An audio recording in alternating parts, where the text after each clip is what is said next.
dubartiin isaa guyyaatti kophee 1,000 oomishuu danda'u namoota 70 oliifis dhaabbiidhaan carraa hojii uumneerra jedhama. Haa ta'uti iddoonni jiraatu ifaan waan hin jirreef jenereeteraan oomishaa jiru. Sochii akka biyyaatti Itoophiyaan oomishtu jechuun eegalame oomishaalee biyya alaarraa galan biyya keessatti bakka buusuuf eegalames milkeessaa jira. Oomishni kophee Banaarsiitti dargaggoo kanaan jalqabame.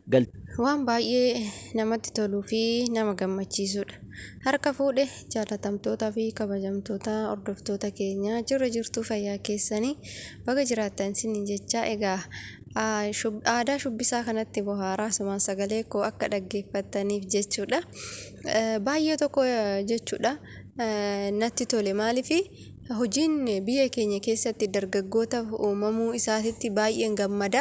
Maaliif yeroo baay'ee dargaggoonni keenya barumsa gaafa fixanii jedhanii yookaan hojii dhabanii jedhanii gara mootummaatiin qacarrii gaafa dhabanii baay'ee tokko dhiphatu jechuudha. Baay'ee tokko rakkatu akkasumas immoo warrattis fe'aa ta'u jechuudha. Warra isaanii rakkisu warra isaaniitti ba'aa guddaa ta'u jechuudha. Kanaafuu hojiin argamuu isaatiif dargaggoo amma warroonni mana kophee Heeban Arsii jedhu keessa warri hojjetan nama 70 kanaaf hojiin uumame jechuun ba'aan namarraa haadhuu fi abbaarraa bu'ee jira jechuudha. Dargaggoonni hojii dhabanii yeroo ammaa kana araada garaagaraatiin qabamanii akka waan jiruu ofii hin qabnetti amma booda akka hojii mootummaa dhaban hojii baratanii yoo dhabanii akka hojii hin qabneetti jechuudha of laalu. Of laalanii maal ta'u araada garaagaraatiin hojii dhabuurraa kan ka'e araada garaagaraatiin qabamu akkasumas immoo hojii hattummaa irratti bobba'u jechuudha. Gaafa hojii dhabanii jedhan hatuutti bobba'u jechuudha. Maal godhu hatanii nama saamuu fi hatuu irratti bobba'u. Amma hoo galata rabbii kinoo hojiin uumamee fi jira. Ani odoo naannoo tokko qofa ta'uu baate akkasumas kophee qofa ta'uu baate gaariidha. Fakkeenyaaf warshaan uffataa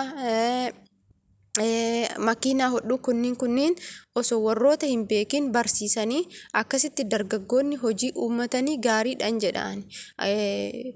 Dargaggootaafis haa ta'u shamarraniifis dhugaa hojiin biyya keenya keessatti yoo uumamu hedduu namatti tola jechuudha dhugaa.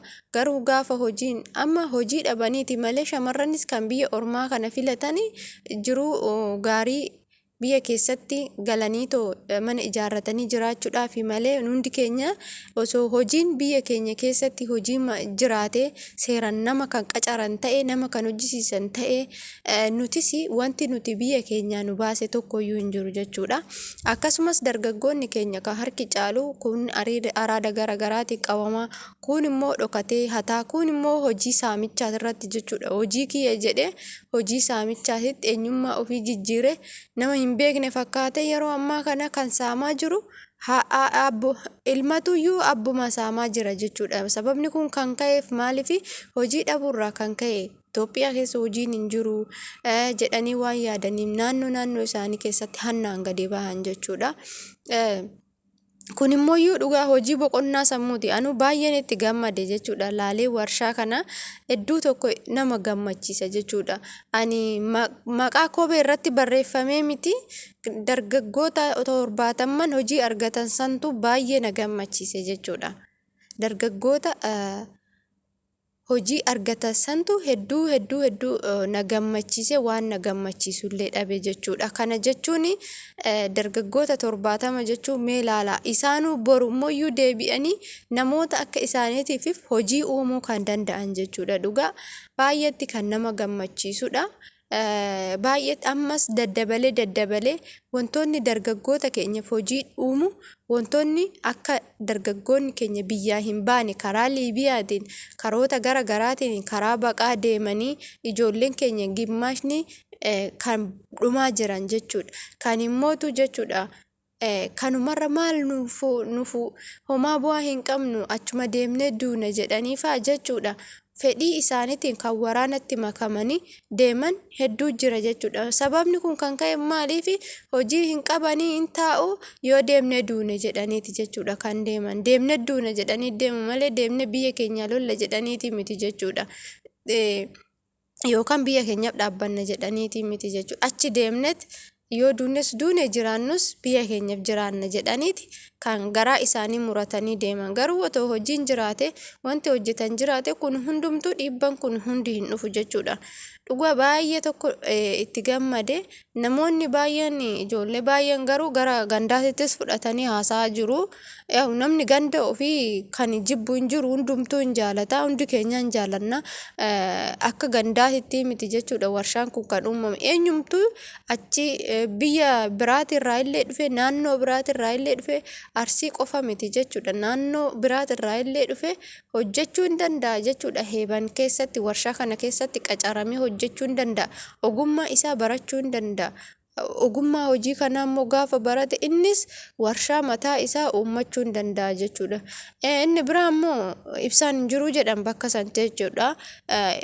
Humni ibsaa osoo dargaggoota kanaaf galee baay'ee barbaachisaadha. Mootummaanis wantoota akkanaa kanarratti hojjetee dargaggoota jajjabeessuu qabaan jedha akka yaada kootiitti jechuudha.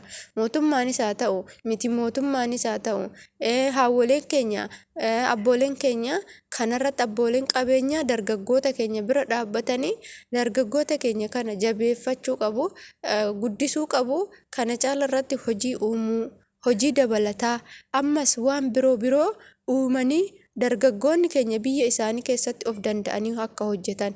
Akkasumas maallaqa jechuudha. Maallaqa yeroo baay'ee dhiironni keenya maal godhu amma waan filatan dhabaniifaa jechuudha.